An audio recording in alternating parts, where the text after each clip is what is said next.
Hi, I'm Cleve Guessford. I'm the production designer and one of the co-producers of Ladies Most Deject. I'm Marty Elkin. I'm the director. And I'm Mark Salyer, and I co-wrote and produced Ladies Most Deject. Tell me a little bit about your film. What is your film, Ladies Most Deject, about? It's really about the epidemic of meth and opioids in the southwest, in the Appalachian area, and about how it affects the kids. It's really the story of 4 siblings who are just struggling to survive. Their mom is a meth addict, and they're just doing whatever they can to get through life. Is the mom from HEMET?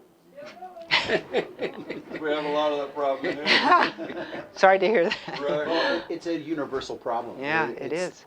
Meth and amphetamines, it's a big problem in what's going on in our culture today. And what's the motto of the film, the story, of the message that you want to put out to the public in your film? I think we're trying to say that, in this world of chaos that so many kids are being subjected to, that ultimately there are people out there in communities, in their worlds, who are trying to help them, trying to help give them safe spaces, help them survive this epidemic. And I think it's also about making people aware of, it's not just, you hear about the meth epidemic and, oh geez, those guys are on opioids, but nobody talks about the kids and how it affects their lives. And the kids are the ones that normally suffer. So Exactly. Right. It's the truth. A lot of the kids are even born into it because the parents, are using this product even, during the pregnancy. Yep. And We address that in the film, yeah. Exactly, so that's a good point too as well. When you guys shot this film, how long did it actually take you to script it, write it, produce it, and put it out? Well, we basically wrote the script over the course of about 3 months. And not every day. We were constantly just sort of coming up. We kind of let ourselves be inspired by this idea of, how could we find a story about a helper in the crisis mode of these children. So it took us about 3 months probably to shoot, and then maybe like a month and a half. To write, you mean? To write, and then a month and a half or so for pre-production, and then. And then we shot for 5 days. Yeah. Oh, so you did this shooting all in 5 days. So you guys have been doing some grinding on this movie to Yeah. get this thing done. But it all falls back to when you have a great teamwork, that you really can get that. We had an amazing team, and these guys were fantastic, but our film is sort of special in that one of the producers is a woman, the director was a woman, the first assistant director was a woman, the camera woman was a woman. Her whole grip in the lighting and electric crew were women. We had a woman editor, we had a woman post-production person. It was approximately 43 people on this film. Right, you're going to have a woman do it, right? Well, there were 4, I believe 4 men involved in this whole production. Wow, Yeah. and how many women was involved? We were about 43 people when it all came down to our post-production. Wow. Yeah. So like I say, you want it done right, get the women in there, right? Yeah, I agree. We get the job Now, where done. was this production produced at? Where was it all shot at and filmed at? We shot in central Appalachia, in southwestern Virginia, in the county where I grew up, actually, in tiny little towns. We did a lot of really interesting stuff. We took an old mobile home and sort of made it into the space for Where the kids lived. Where the kids lived, Yeah. and then we took an old dilapidated school, one whole floor of it. We recreated it so that we could do a school scene. So it was actually kind of wonderful because we were doing it in my hometown, which made me very happy. And we're using all local people. And That's a good thing, right? yeah, it Yeah. was amazing. The whole community came together to support us. It was amazing. Everybody really wanted to get the message out about what was going on. And you And got a very, very important message. And I definitely want to make sure my followers definitely see this film. Oh, thank you. Because people just don't realize the problems that we have in our Yeah. society is, based on the mental illness because of these drugs and Yep. everything. It's the Yeah. truth. Best thing to say, just say no to drugs. Yeah. Thank you, Nancy Drugs will do Reagan. you. Yeah. Yeah, really. So, how did you end up getting all your actors and everything together? Did you just make like a community announcement, hey, we're going to be shooting this film, you know, if you want to be involved in it? How did you actually get your local community involved in this shoot? Yeah, Mark was largely responsible for pulling. Don't blame it on you, Mark. Yes, Well, we got very lucky. I We always got love some casting. It's yeah. fun. But we have a lot of local people we have some local professional actors in Appalachia. And so we were able to tap into that. And we also had some children there who were kind of remarkable. I mean, I go there every year and do an arts program. And so I was sort of familiar with a lot of the kids in the area. And we called a few of them and said, you know, let's talk about this and let's see. And, you know, we did some tapes and sent them to Marty. He sent them to me, and then I came up and worked with the kids a little bit to see, you know, how open they would be to work. And they really just blossomed, just absolutely blossomed. We did some theater exercises to get them. Right.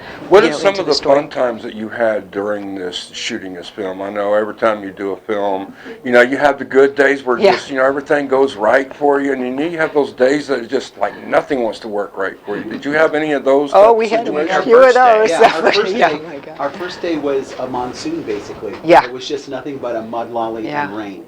Oh, so my God. we, you know, the story in this whole production has such a big heart.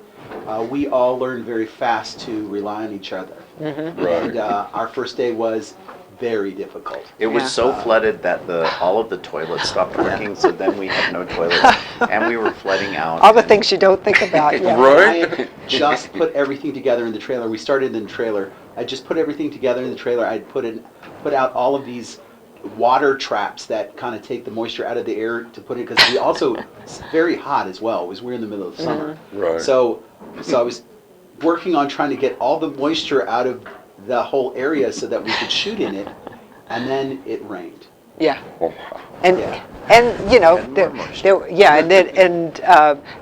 so you kind of have to adapt. We only had 2 days where we were shooting at this cabin, and we wanted to shoot exterior shots that kind of set up the area. It's such a gorgeous area, and we wanted to set that up and then show what was going on underneath the surface. So we had this image of getting these beautiful Appalachian shots, but it was just pouring down rain. Just the rain. And we thought, well, you I'm know gonna what? let you do it, right? You know what? That works for the story too. So we got all these shots in the rain that just make their lives a little kind of dismal. That, you know, it worked fine. Yeah. And We how just long- adapt. I almost got bit by a Copperhead. Oh, no. Yes. Did we get that on video? We did not. Oh. Our medic was like very on it. As soon Yeah. as he saw the copperhead, he Move very slowly. said, Right. "Move away from the Move porch." away. Get rid of him quick. Yeah. And it was just, you know, it was right under this place that had been abandoned for a while, you know, that we were shooting in, and the rain brought him out. Yeah, and he was sitting right next to Cleve. Exactly. Right there. You was ready to get the heck out of Dodge, wasn't you? So, tell me a little bit about the film. As far as where can people actually follow you if they want to, you know, get more information on your film? If you do any updates, when the releases, anything like that. Where can people find you? and your work? You can definitely go to our website, which is www.ladiesmostdeject.com. We're also on Facebook and Instagram, and we try to keep them, you know, pretty updated in terms of film festivals. So far, we've been in over 30. I think it's 30 close to something. 35 now. Yeah. That's awesome. And Yeah. our production company is Array Productions, and you can find us ARAY. online, through our website, which is, Yeah, so ladiesmostdeject.com. and then our Array. production. That one's a hard one. Your readers will have to listen carefully. It's called AppalachiaRightAtcha.com. Hey, that rhymes, right? Do you want to Yeah. spell that for them just in case people, you know? Sure, it's Appalachia Right Atcha, AppalachiaRightAtya.com. RIGHTATYA.com. Gotcha, all right. If you can't find that, just Google it, you'll definitely find it. Now, how many nominations did you get for this film? Oh in my this, gosh, this I've lost. festival? Oh, you mean for this For years? festival? Yes, ma'am. 4, No, right? I think it's more. I think we really? have like maybe 6 or 7. I didn't know I that. have no idea. I know it was Best we were Direct- nominated for anything. It's Right. Best Director, Best Short, Best Actor, Best Score, and I didn't know about the other ones. I've been telling everybody we were up for 4 awards. I'm so excited now. Oh, no, can't wait till tomorrow. for Yeah. the awards, Maybe right? six. Regardless of whether or not we win or lose, we're just like thankful to be yeah. included Yeah. and so happy to get our message. This is the out. first time I've been to Idyllwild. Idyllwild. I just love it. It's it's adorable. It is. Yeah. It's a nice, this town looks out for each other instead Yeah. of at each other. That's you know, awesome. It's Nice. Southern hospitality in hillbilly town, you That's know? right. So- Love that. We But- feel at home. Right, it is. Thank you for having us. Hey, we're glad to have you guys. Before I do come out of this interview, where are you all from? Originally, I'm from the Maryland area, outside of Washington, D.C. I'm from Gotcha. Lynchburg, Virginia. And I'm originally from Appalachia, but all of us now live in Los Angeles. In fact, we live about a mile away from each other. Which we didn't know when we met. No We- idea. Now, that's another question I was going to ask you. How did you all guys meet and started working together? Well, Cleve and I are married, and we've been working together for many years Yes. in many different capacities.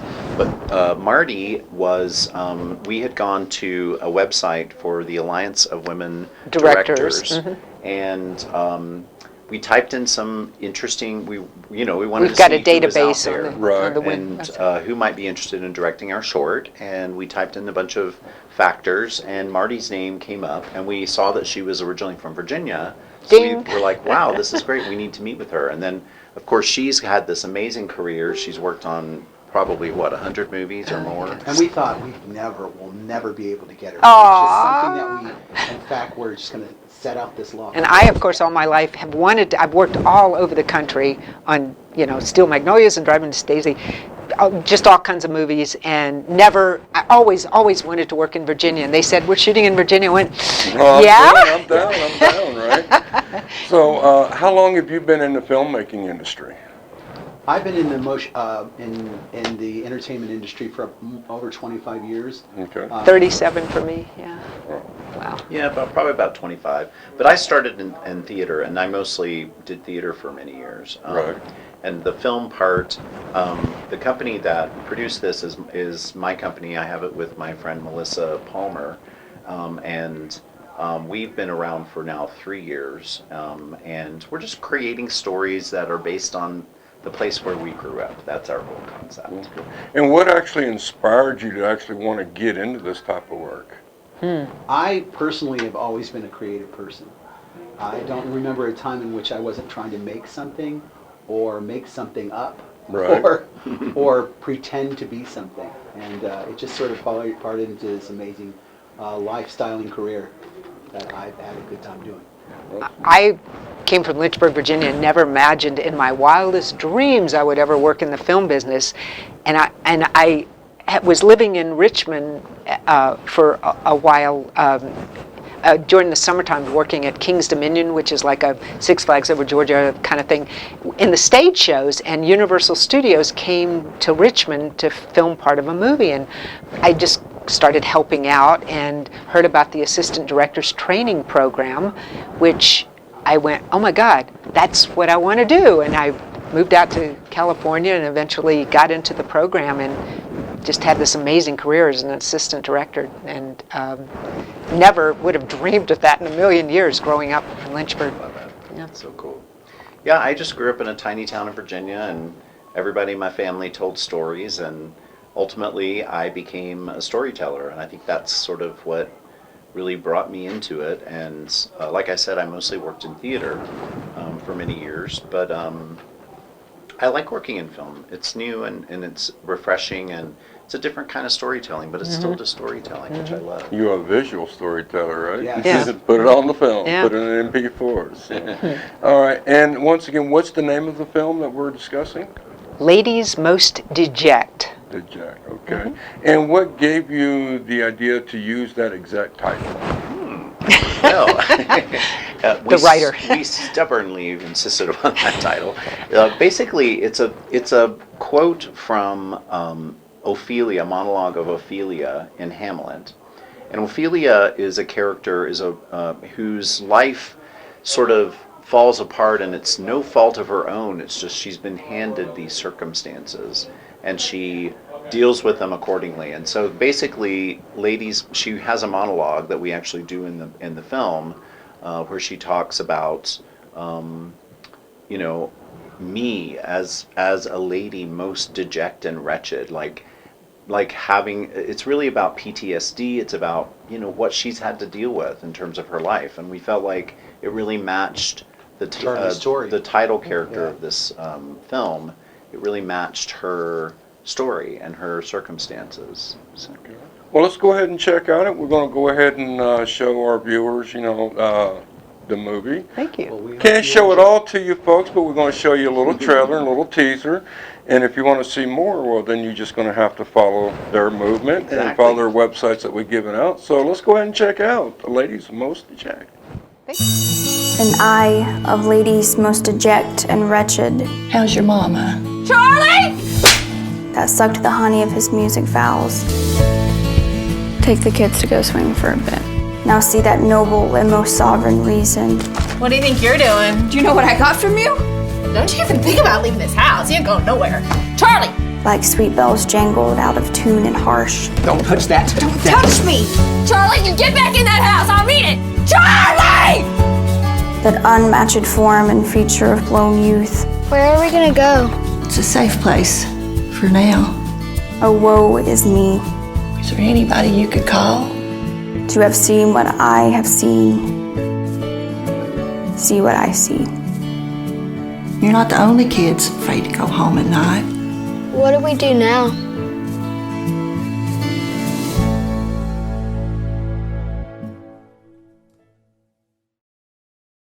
I'm ready. All right, Let's go. do this. What's up, everybody? It's me again, that crazy guy with the lazy eye, with HEMET as well as Idyllwild iNews up here in Idyllwild. And it's been a busy week up here. We've been interviewing a lot of actors and artists and directors and film producers and a lot of cool people up here. And we have the honor now to be with a representative of a film that's up here representing some people that couldn't make it. And this is from Big Screen Entertainment Group. That's So right. Are you the founder of the group? I am. I'm Kimberly Cates, and Nice I'm to the CEO. meet you. Nice to meet you. Oh, yeah, right. This is awesome. How you doing?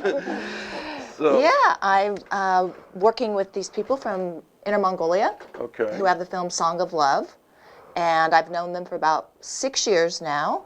They're big into Genghis Khan, and they're Genghis Khan people, and that's what I met them working on a Genghis Khan project. Gotcha. Okay. And so this is one of their many projects. They have 5 separate sound stages there. Wow. They are, yeah, they're well funded, and they have lots of movies in the works. Awesome. Now Yeah. I know they submitted this film into the festival, but they weren't able to make it out here is because of all the Right, the travel ban. Yeah, that's There's a travel ban and the ridiculous. coronavirus. Well, you know, they've been locked up. They've been in quarantine Right. for about 6 weeks now.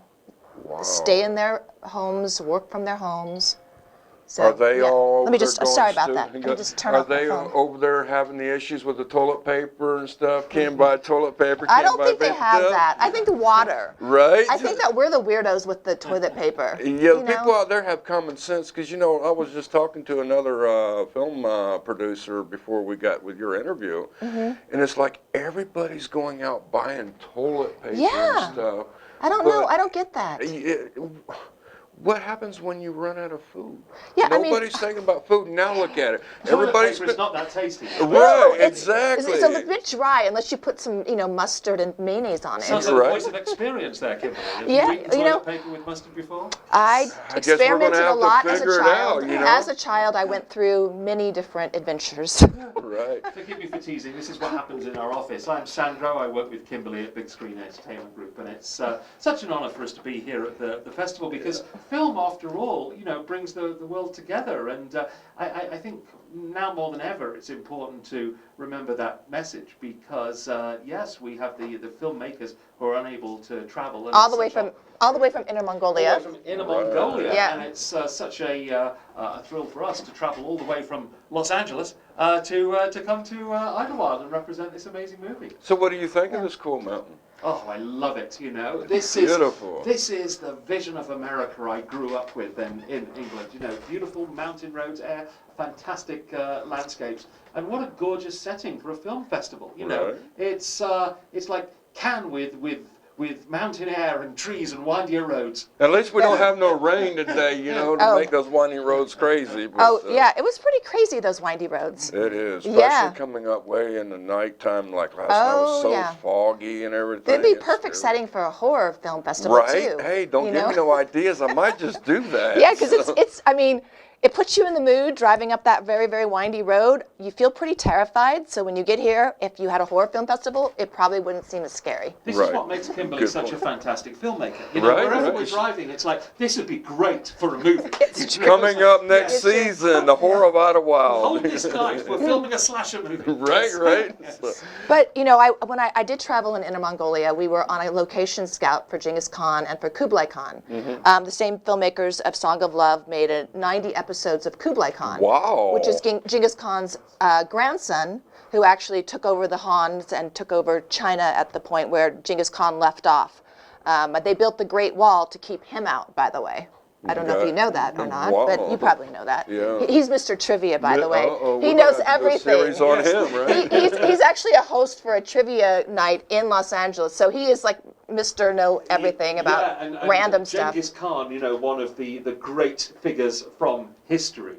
And the people behind Song of Love, as Kimberly said, have worked on this epic about him. And I think Song of Love, even though it's a more intimate story, has a real epic nature. It introduces the world to Inner Mongolia, and film in another way, of course, can be a window on new worlds and places we don't know. And if you love horses, my goodness, this is the film. I know. I was seeing some of the pictures, of the posters and stuff you guys got. You got the horses in the background. Oh, they have incredible horsemanship, I guess you would say. They have the Inner Mongolian horses, or the Mongolian horse is actually a famous horse. Right. It's bred, it's very strong, it's very durable, it can go long distances, and it's fast.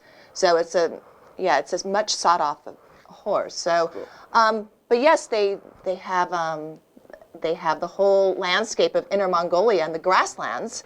And one of the producers, several of the producers, was the Grassland Foundation of Inner Mongolia. And like I said, they love art in Inner Mongolia. Right. 95% of them sing or dance. The whole country sings or dances or plays an instrument. I'd be screwed if I lived there, because I can't dance, sing, or anything. Well, you would just be part of that 5%. Or you know what? Or you would be running the camera. I'll be an extra in the background. Yeah, but no, they really are a very cultured society, and it's incredibly fun to go there and drink the baijiu and dance and sing. I just started singing Mongolian. I don't even know what took over me. I just started copying them, and it was. Should be doing it. It just rubs off. It does. Right. But they're very ambitious to make a lot of movies there. They want to get Western productions there as well. It's very much like this landscape with the geography up there. It's hills and mountains up in Hulunbuir, which is the upper part of China. It's up near the Russian border. Gotcha. And I went there, and it was very much like this. So another great spot I just think of these places, like I think of Leonardo DiCaprio's, what's his film, The Reverend, when we're out here in this kind of wilderness. Oh, The Revenant. The Revenant, yes. Are there bears in these hills? Yes. We have everything in these hills. Oh, God, I bet you do. Yes, we actually seen bears, coming in getting people's trash all the time up here. We got the bobcats and the mountain lions. This has been lovely. Yeah. Right, well, I'm out of here. Wait. What kind of bears? I think they're just brown bears, grizzlies.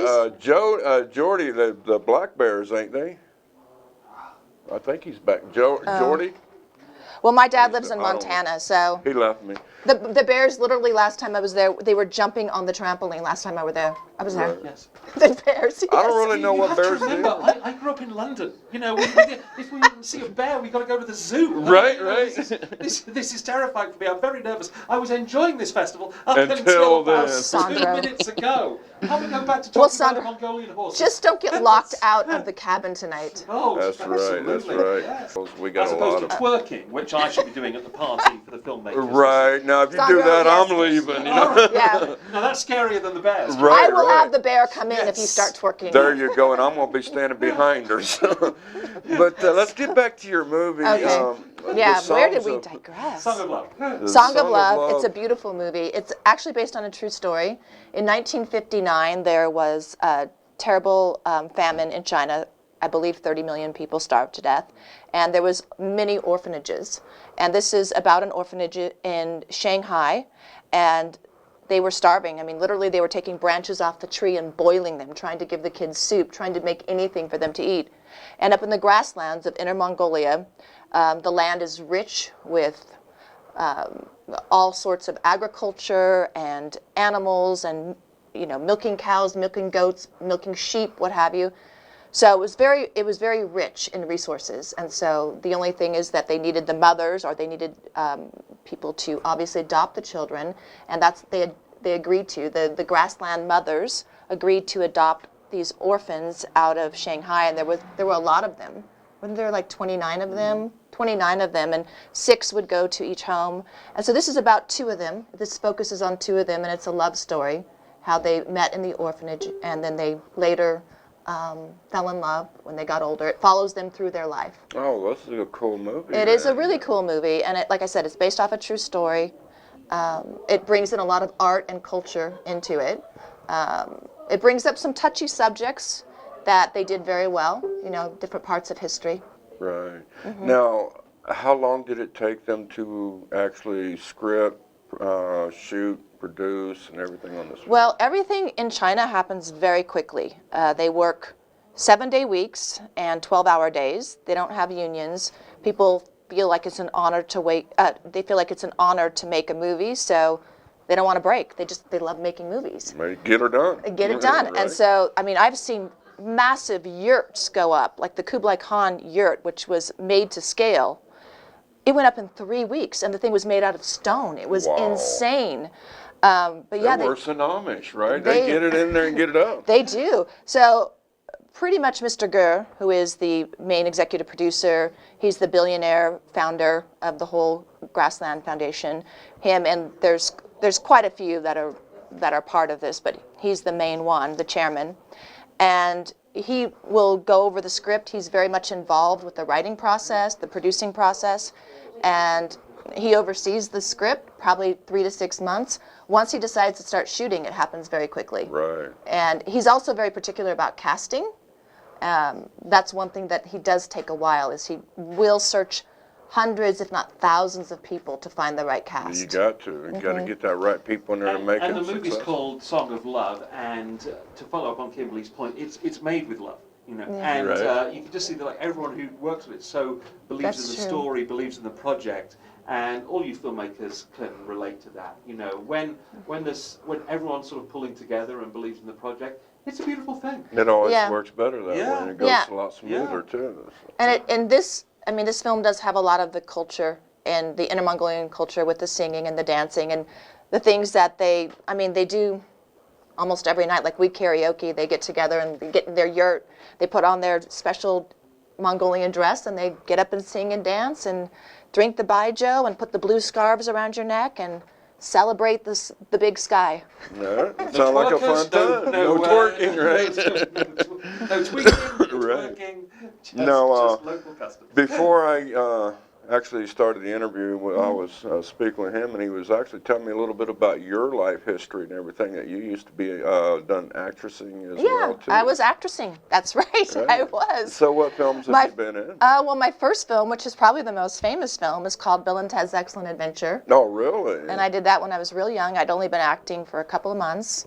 And I played one of the princesses. And yeah, shout out to Bill and Ted and my sister, Princess Elizabeth. Hi, Diane. Hi from the crazy guy with a lazy eye. Yeah, you would love Diane Franklin. She's amazing.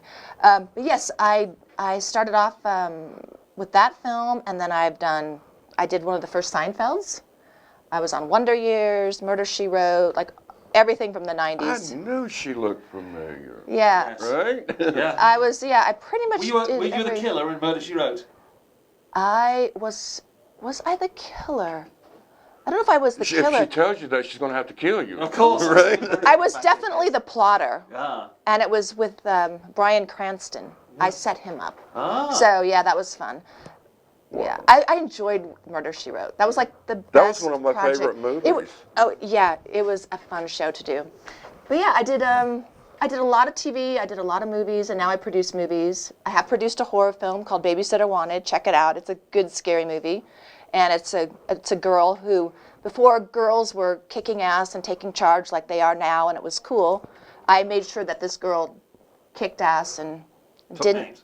She did. 2 names later, She right? did. I did not want her to go the way that the original script was. So that was fun. So what got you into acting? I mean, how did you get into the movie industry? Oh, well, I've always loved acting. I always loved doing, like a lot of kids, and you should do this if you love doing it. Just find out how you can make it in. Everybody needs content right now, so kids, you could do this and go to school and make this into content. What I would get everybody in the family. I had a big family. Get them in the living room and put on a show, like a lot of kids do, right? And I loved acting, and I did some church plays, but I was pre-med in school, and I was told, you know, I couldn't really do it as a living. I was out here in California, and I was going to class, taking classes, going to school, and I did some modeling, and I'm not quite exactly sure how it happened. One of my friends, like, you should go on this audition, and that was for Bill and Ted's. Did a few student films. I did some student film type things, and I just really enjoyed it. It was so much fun. And acting was so liberating, being on stage and the kind of classes I was in. That I just studied with some great teachers, and I just loved it. And now look at you. And now I love producing because I love putting everybody together, and I love getting my friends working, and I love finding new things, and it's so exciting to read a new script that you love and you have to make. And then also, my friends from across the world, all the way in Inner Mongolia, the common language is he doesn't speak much English, but the common language is film.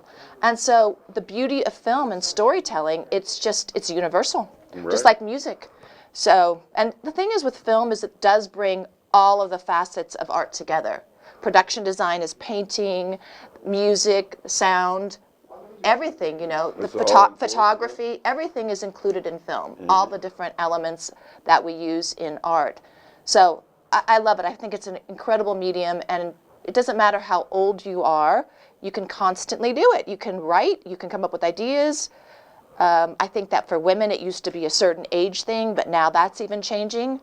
So it's ever evolving, and it's so exciting to be part of an industry that's evolving. Yeah, right, exactly. And I've always been into, you know, video and filming and stuff too. I started when I was like 16, you know, just stringing for news stations and stuff. So Sandra started young too. I'm still young, Kimberly. Oh, no. At heart, at least. Yes. How old are you? No. Old enough to know better. And young enough not to give a damn. So. Yeah, no, Sandro started in media, and Sandro's a wonderful entertainer. He's hilarious. I know, he's entertaining me right now. Oh, bless your heart. And so you're already on camera doing it, episode number 2. Yeah, I've worked in many aspects of the entertainment business, both sides of the camera, and I particularly enjoy working with Kimberly now in acquisition and development, because what we're doing at Big Screen is looking to bring to the screen, you know, movies that really speak in new creative voices, you know, and really have a universal appeal. Yes, there's so many films we've seen it all before, but we're just thrilled by the level of emerging talent out there, especially at festivals like this, that can really speak with that universal voice, but share their own stories, you know, and everybody has their own story. And looking at the films at this festival, you know, I see the ones that are so personal, are so unique, and therefore so much more entertaining. That's right. I've seen a lot of great films I've already previewed up here, you know, and it's just, we got so much talent, you know, up here on this hill right now. And it's just amazing that, like, the animations, you know, you got the sound techs. I mean, it all combines into one good, big creativity. I'll get it out in a minute. But it's, you know, how can people actually follow you guys? And, you know, if they want to continue seeing your movements and stuff, are you on social media? Yeah, Instagram and I'm on Instagram. I just changed my Instagram handle I don't know why. I just felt like it. It's my way of rebelling. It's Kimmy Cat, Kimmie. That's what my family calls me. And Cat, K-A-T, because I do love cats. I am a cat lady. I got a cat you can have, you can take home with you. That's okay. I rescued. I actually had to build a whole wing for my rescue kitties recently, but I love them. Can't help it. I do love them. It's Kimmy Cat at 123, Kimmy with a K-A-T 123 on Instagram, and I'm Kimberly Cates on Twitter, which Twitter scares me a little bit, but I like Instagram. It's friendlier. Facebook, well, that's for really, really old people. Oh, wait a minute now. She's calling me old. I'm joking. Oh, I touched you. Sorry. That's Sorry. all right. I didn't mean to touch you. That's okay. No, I'm joking though. It's just actually Facebook.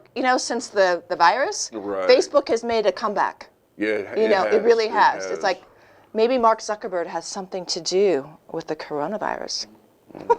I'm actually going to be doing a story on the coronavirus, and actually, we always listen to everybody's opinions. Oh, it's this, it's that, it's this.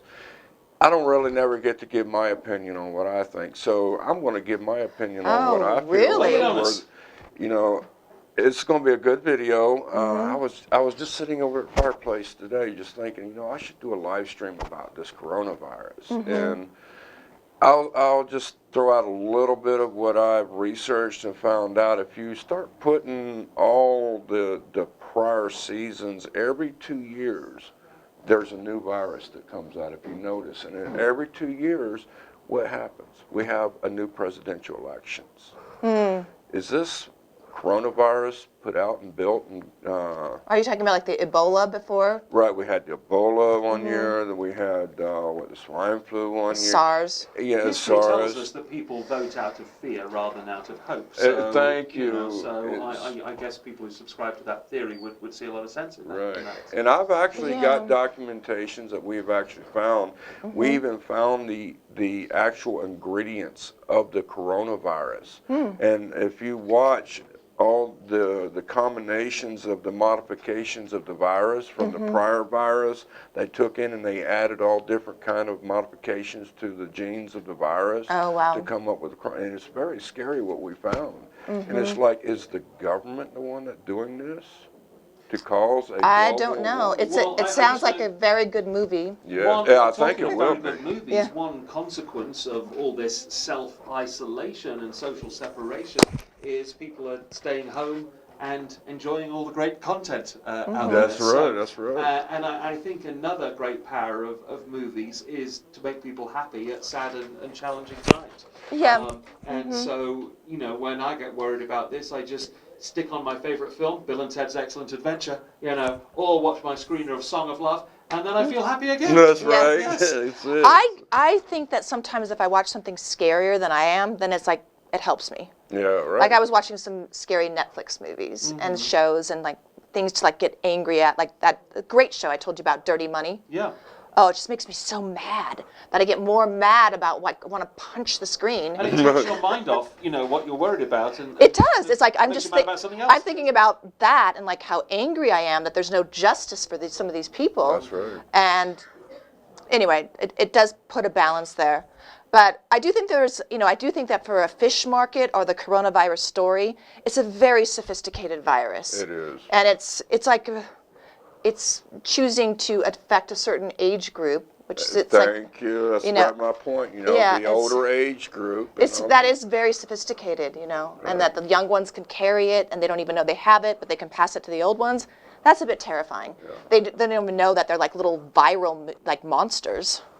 Yeah, and that's why I was talking to my production partner with EM Media Productions. We were talking last night, and we're like, if we put out what we know and what we found out, that we might end up missing, from the government. But, I'm not scared of nobody. If it's the truth, if I see it's the truth, I'm going to put it out. Yeah, you should.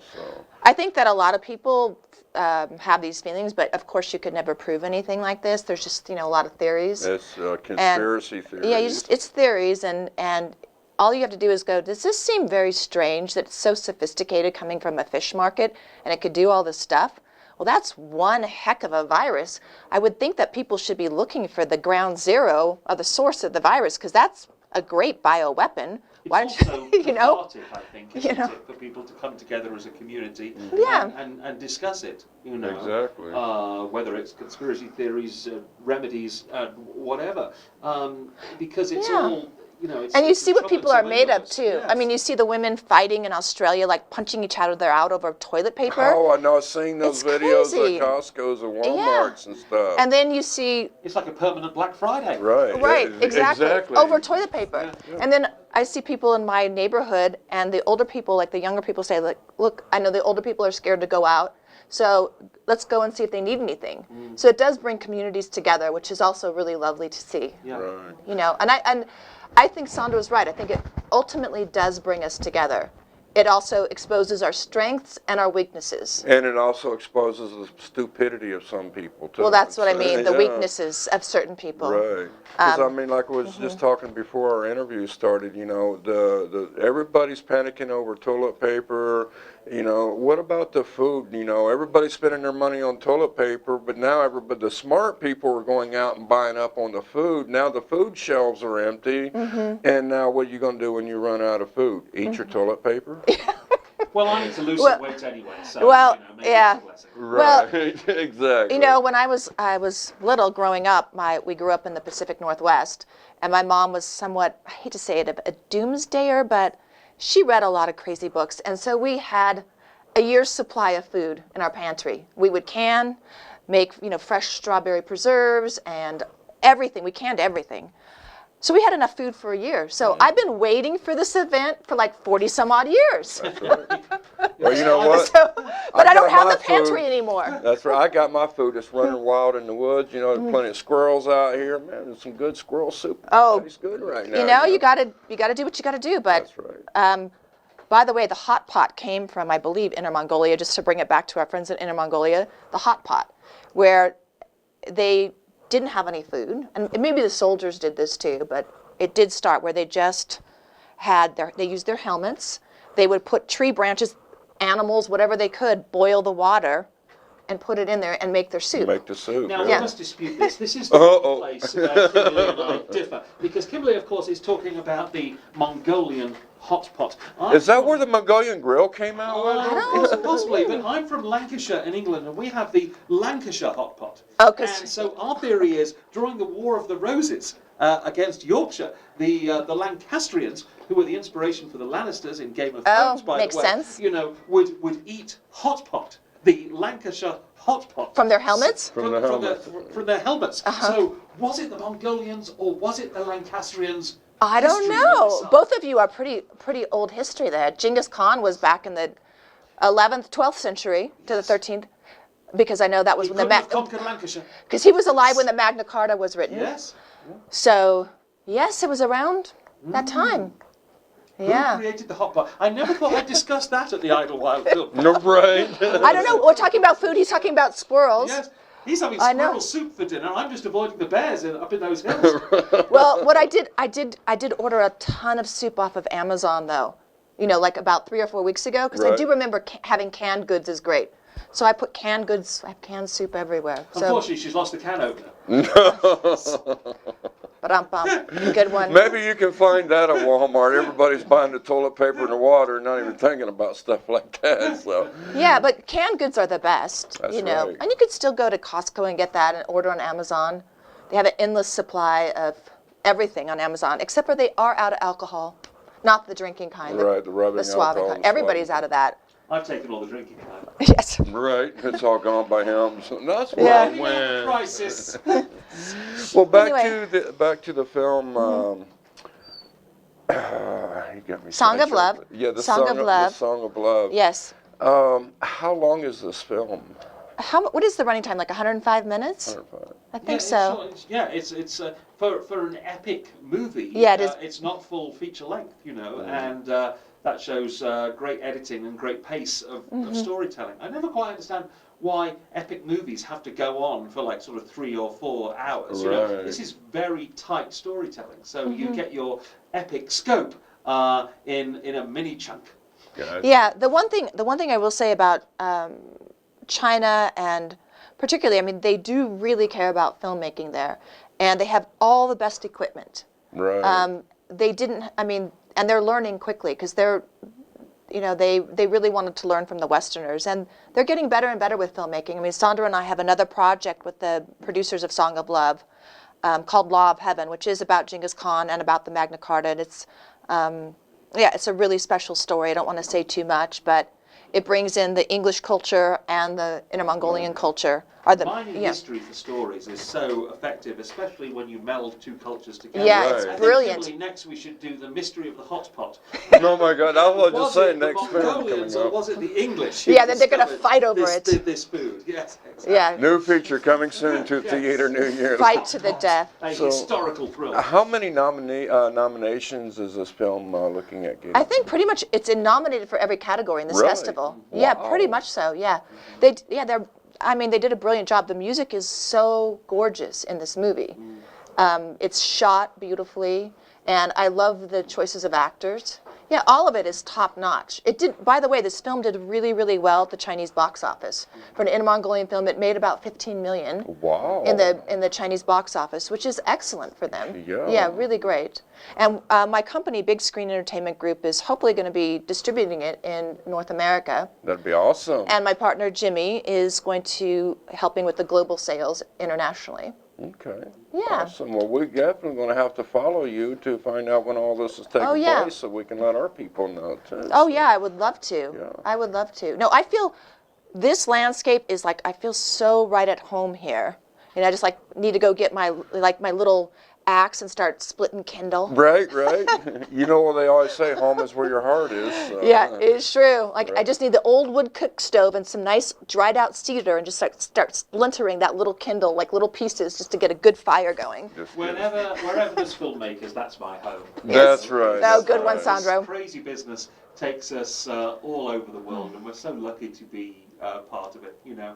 And we come together in such fascinating places like Idyllwild and share each other's work. It's a beautiful thing, and thanks Yeah. for bringing us together today. Yeah, thank you, Eddie. And hey, I enjoy it. Nice meeting you guys. And let's go ahead and check out this film Okay. called Song of Love. Song of Love. Song of Love! Энэ хүүхд хэлгүй гэж магадгүй шүү. 以后你就是我女儿。 Та хоёрыг дагаад хүүхэд л хамгийн харамж шүү дээ. Таны хоёр хараа сайн бодчих.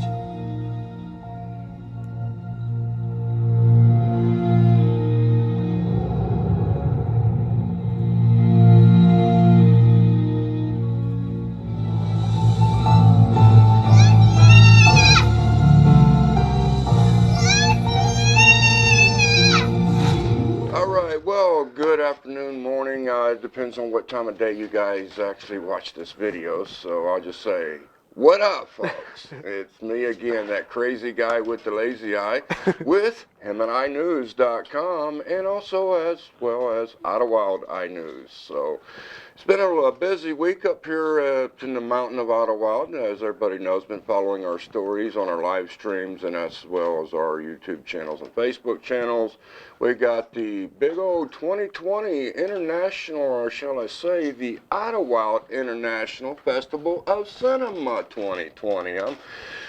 It's took me 3 years to get that down pat, but you know, it took me 2 years to get the name of this place down pat. I always want to call it Creekside instead of Creekstone, and I always tell myself, look at the stone, you dummy. You know, realize it's Creekstone, but I still forget that. But you know, all in good. We got you guys here. So Yeah. you guys are from Los Angeles, California? Yes, we are, So yeah. y'all local, so we can actually not have to do the bump, but, Yeah. you know, and be safe.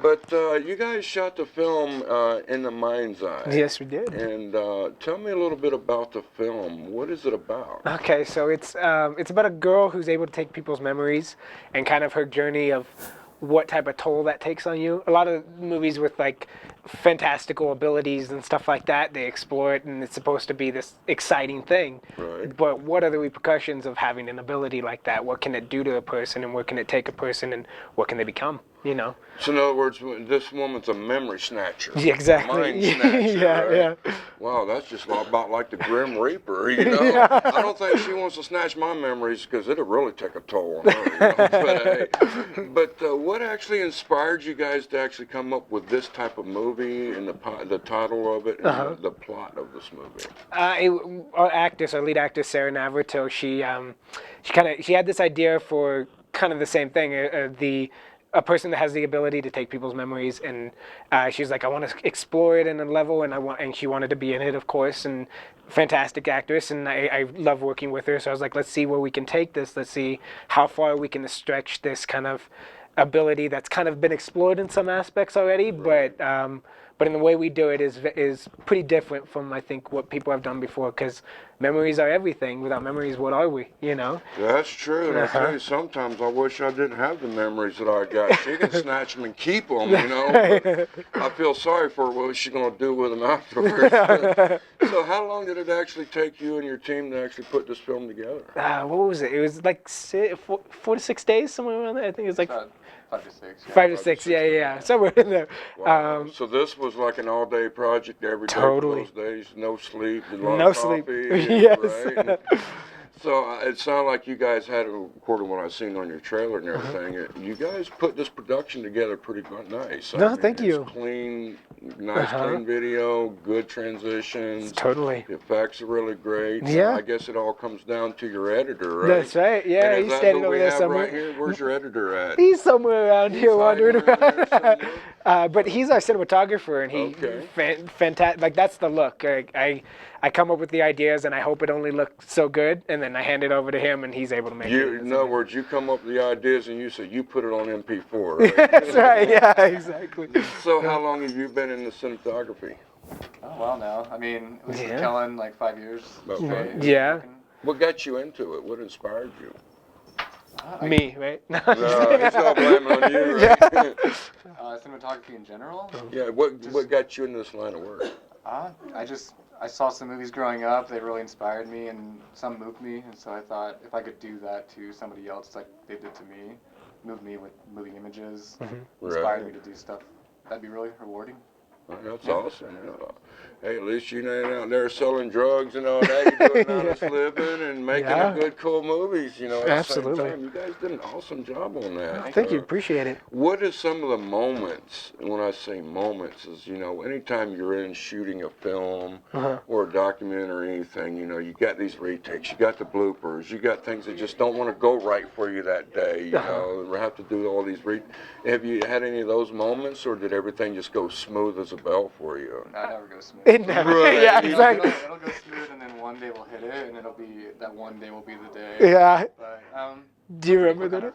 I'd say. I think that probably we had an overnight shoot that was probably the hardest one. Well, I mean, we shot on one of the hottest days. It was like a heat wave that came over Los Angeles, and it was incredibly hot, and we're all stuck in this one house. That was one of the beginning days, and then we also had an overnight shoot that was quite hard to do because we had been beat from the days before shooting, and trying to figure out how we were gonna light and handle this whole space that we were doing.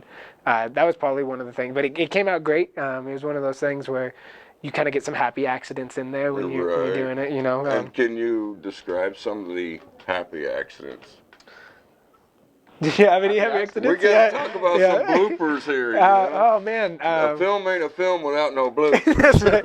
Well, I know that probably a lot of stuff wasn't as many bloopers on camera, but there was a lot of fun stuff that happened on set, and we were all just goofballs, I think. Like, we have some pictures of me taking selfies with Marty kind of hanging around, and with our lead actress Sarah kind of doing the same thing, and I think we all just enjoy each other. Like, when we're on set, we're very, even though like nights are hard and you know everyone's tired, we're all kind of laughing and having a good time. But it's a very serious film, so when the camera goes on, everyone gets really serious. You got to get in that character. Yeah. So, but when it goes off, then we're joking and laughing and having a good time. So I think that's where the bloopers that would have been on film ended up happening, was us just kind of goofing around on set. You have to send us some of those so we can throw them in there. Exactly. You know? Just a picture of you. Right. So what is your expectations in the future? Are you having any more plans to do another film Totally. coming up? Yeah, we're planning on shooting a feature this year. Kind of not the same story, but similar, where it's fantastical elements and deals with drama and thrilling moments, and kind of around the same genre, but totally different story. I can give you a little bit. It's about a girl who wakes up in a different body every day, and Oh, that would be scary. yeah, Right there, man. it's about her journey of trying to understand why that's happening, and that's what tends to be the most exciting part for me, is where you take these fantastical stories that seem like they can be fun and exciting, that we all think about. Sounds like that film Quantum Leap. It is, yeah, Right, yeah. I'm right. glad you referenced that. Yeah, definitely like Quantum Leap. Very different in the way it's taken, but yeah, it's one of those things that has been explored, because I think we all kind of wonder what it's like to be somebody else, and how can you take that, and what does that do, and who are you when you're not yourself, and just exploring all those different things. I kind of like what's in the psyche of that, That sounds like that'll be a good film. Thank you. I hope so. Right, right. And he's in it, and it's our whole team kind of coming together and doing a longer version. So I'm gonna have to come down and be an actor in that one. there you go. Yeah, You got some lots good of ideas parts. for that, right? Yeah. So, how can people follow you if they, decide want to follow your movements? Where can they find you at on social media? Okay, we have a Facebook that's Frame of Reference Entertainment, and That's that's what? Frame of Reference Entertainment. Frame of Reference. Yep, Entertainment. And then our Instagram is Frame of Ref ENT. Okay. And you can follow us on those, and we're always posting stuff, and we're always around. We've been traveling around with this one with festivals, and now we're kind of promoting the feature and following that process too. It'll be on there too. So. Awesome. So, well, let's go ahead and check out The Mind's Eye, Let's and do let's it. show people what your little short film is. Now, how long is this film? It's about 16 minutes, a little over 16 minutes. 16 minute Yeah. short film. Yeah. All right. Well, let's go ahead and play that film and roll it, and let's see what you guys and gals think. Comment below, and I can take people's memories. Whatever's left, I want you to take it. Can you do that? Is that all? That's all. You can get lost in it. In a mind you don't understand. You took something from me. What did you take from me?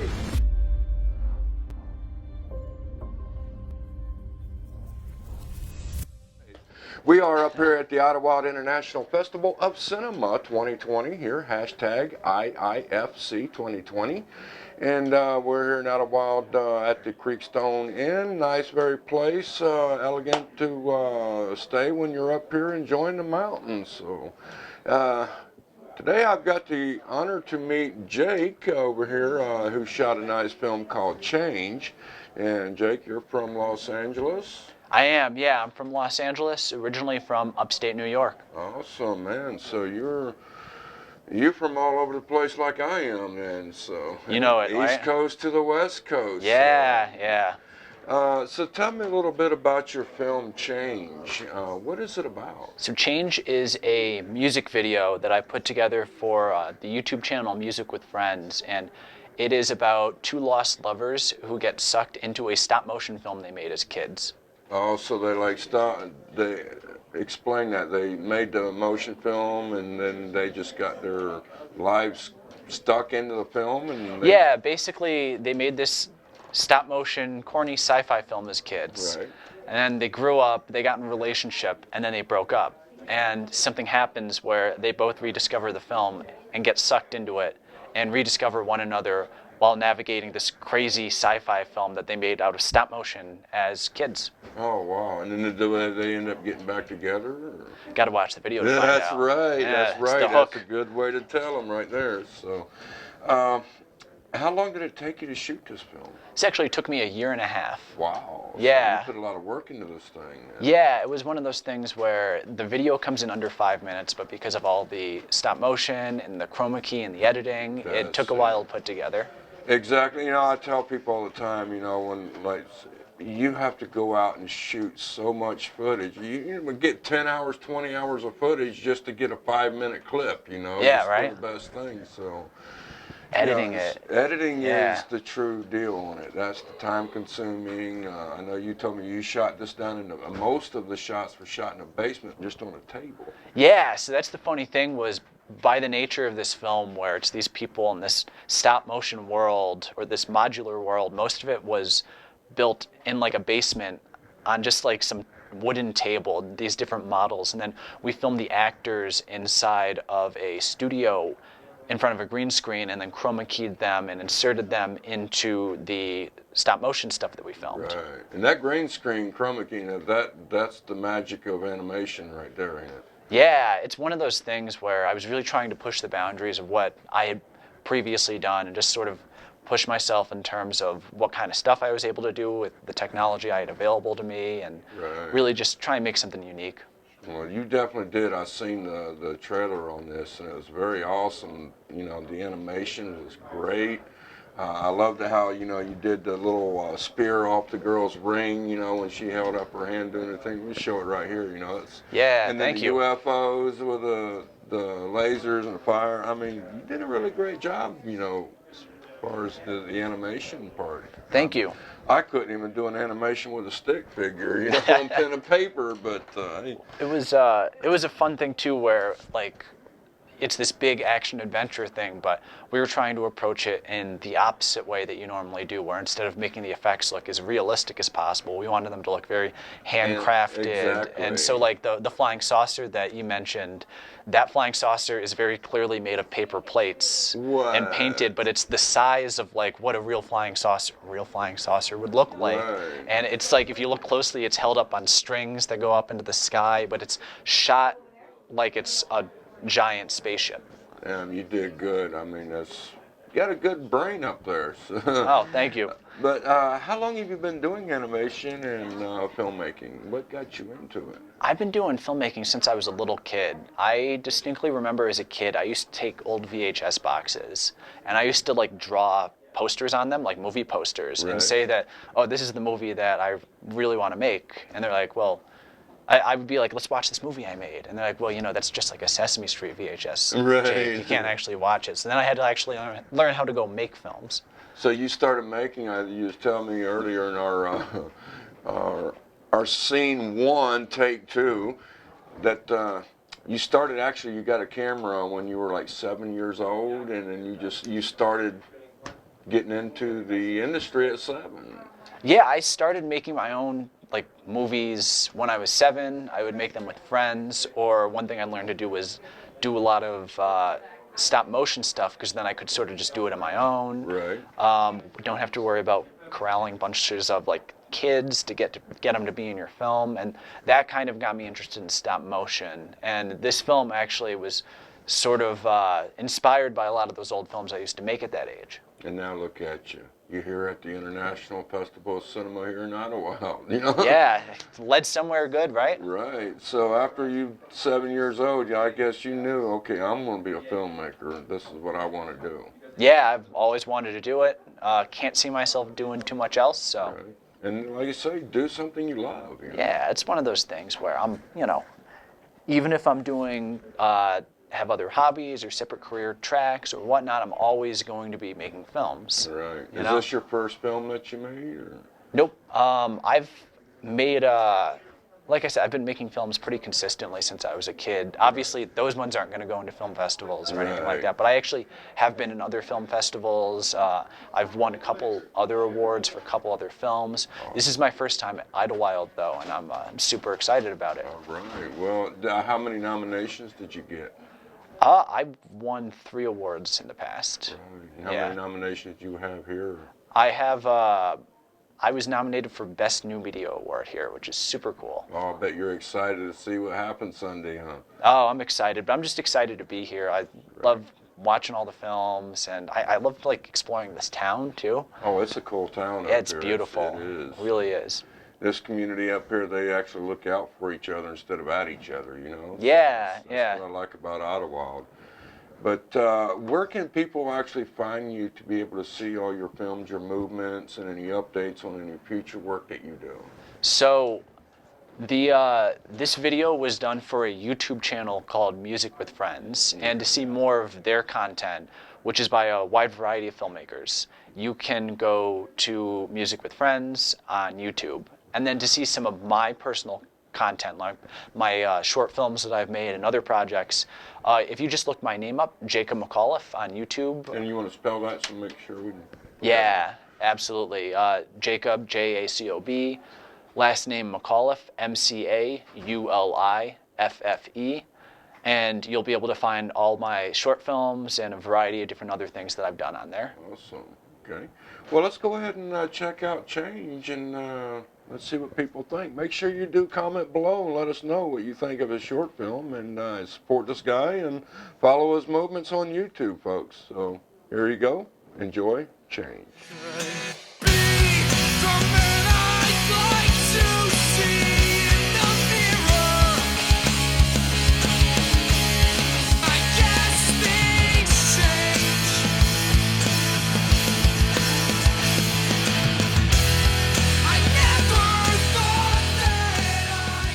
Gentlemen, I hope you guys and gals enjoyed that last interview we had with the filmmaker of Change. That was a pretty cool animated movie.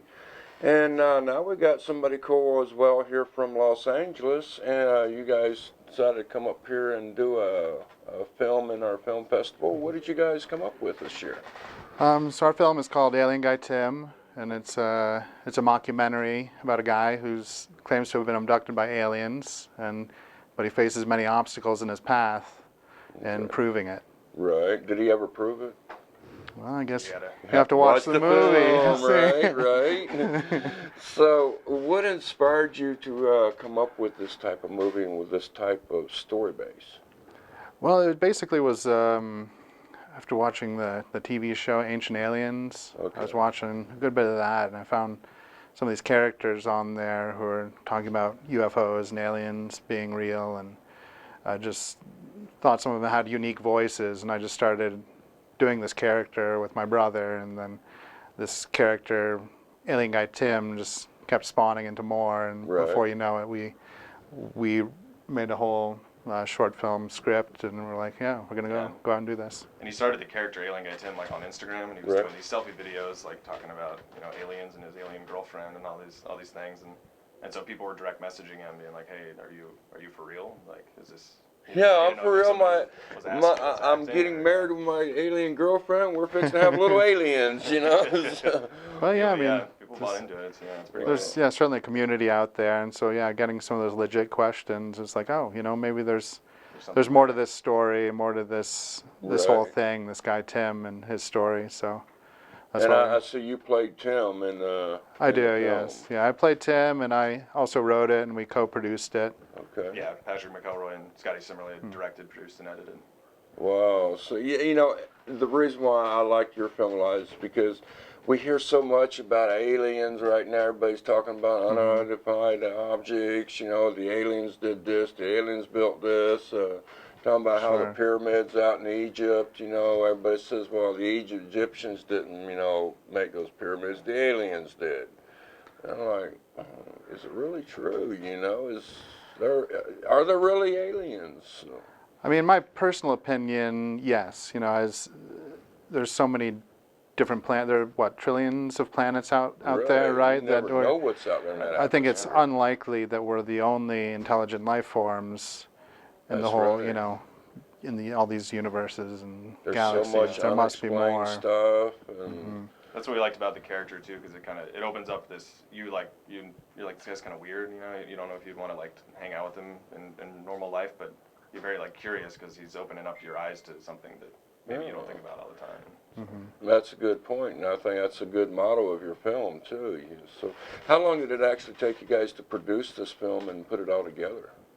I think from the time we came up with the concept, and then we, I think, wrote for maybe 6 months, and then we decided to do crowdfunding to get so we had a budget behind our film, and so that took about another month, and then once we had all that, we filmed it in 3 days, It's almost And a year to then- the day, actually.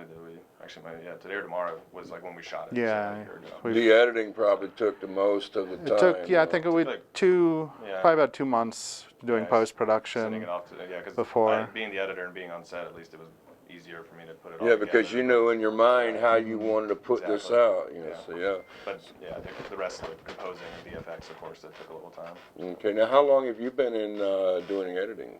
I've lived in LA 10 years and pretty much been professionally editing most of the time there.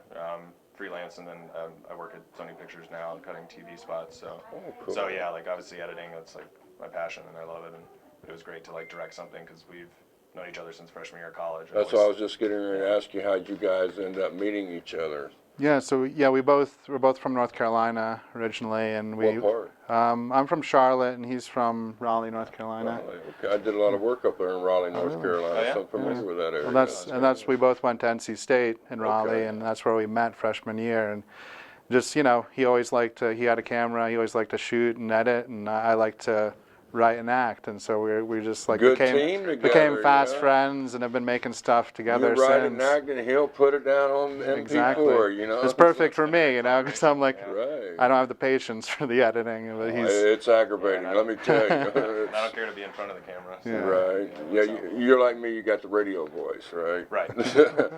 Yeah. What actually gave you the passion? You know, as growing up, when you decided you wanted to get into filmmaking and you and editing, what actually inspired you to want to do this industry? I love that question. I know. Well, early on, like my dad, he did a lot of photography, and so he always had cameras, and so he like handed off his little video camera to me at a pretty young age, and I know like Jackass was a big thing. When Oh, I I know, right? So like a lot of my buddies, yeah, we'd get on a wakeboard when there was a bunch of like puddles in the backyard and ride a lawnmower around and like. Oh just, my God! just Yeah, I do made some stuff like redneck that. videos. So, yeah, it was. Yeah, it's pretty low budgety looking, goofy stuff. But I know for us, we did a short film senior year of college at NC State called Chillichin. And I don't know if you want. Was this like a college project? Well, it was, yeah, and it was the Campus Movie Fest, which was going around different colleges throughout the country, and it was a pretty big festival. And you know, the idea was we made a film that was exactly 5 minutes, and we were like, we had a week to make it. To do it. Yeah. And we were like, yeah, let's go. You know, we came up with a quick concept about a chinchilla that told me to kill people, and that was our quick little film, and it ended up winning Best Picture. Wow. At the festival, and so we were just, it was really exciting to get that reaction, to be in a theater and people watching your work. I think for me, it really pushed me to work in the business, to work in film and be like, hopefully I can make this into a career. And so I think that was a big moment for both of us. I don't think because that had never happened to us because we had just shown films to our friends and family, so of course they're going to say, yeah, I like it. Exactly. You don't really get that honest opinion. Exactly. Right. You know, yeah, like just unbiased, and so yeah, we have a whole theater of people laughing at something we made.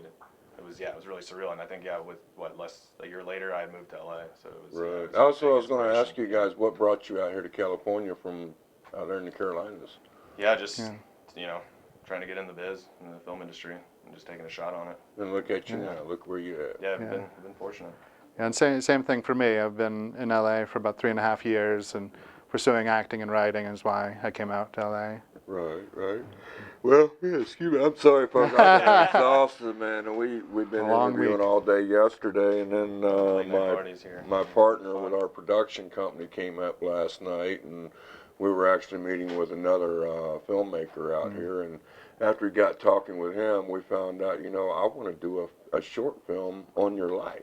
Wow. National Geographic did a story on him, and they just put out all the wrong information. He's like, I want the story put out the way it really happened, the truth, So I'm like, yeah, I can do it. So very cool. We met with him last night. We're going to start producing a new film on him, and we're going to title it Gangsta Going Good. Okay. You have to watch the film to find out what it means. So. Well, that's exciting. Yeah, it's going to be cool. Very cool. But he didn't leave until like 5 o'clock this morning, and we've been up here since 11 o'clock yesterday morning. 11. No, actually, what time did we leave? About 2 o'clock in the morning this morning we finally left from here. It's been a long day, drinking a lot of coffee. So, how can people follow you guys as far as if they want to see your future movements and everything? Talking about the devil, he just walked in.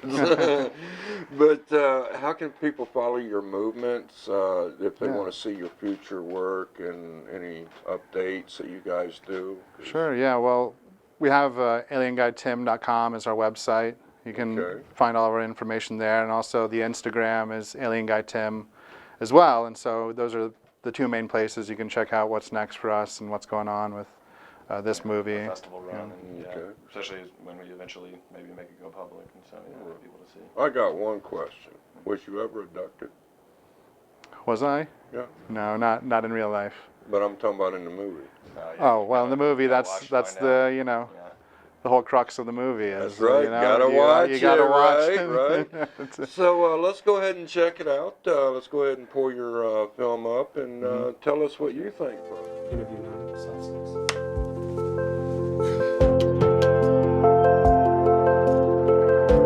All right. You want to hear about how I've been abducted by aliens? There are people out in the world that believe me. Oh, it's very exciting. I have a good feeling about this. Interacting with aliens has given me a greater purpose in life. One day I hope I can share my knowledge with the world. Truth is out there. This is who I am. I'm Alien Guy Tim.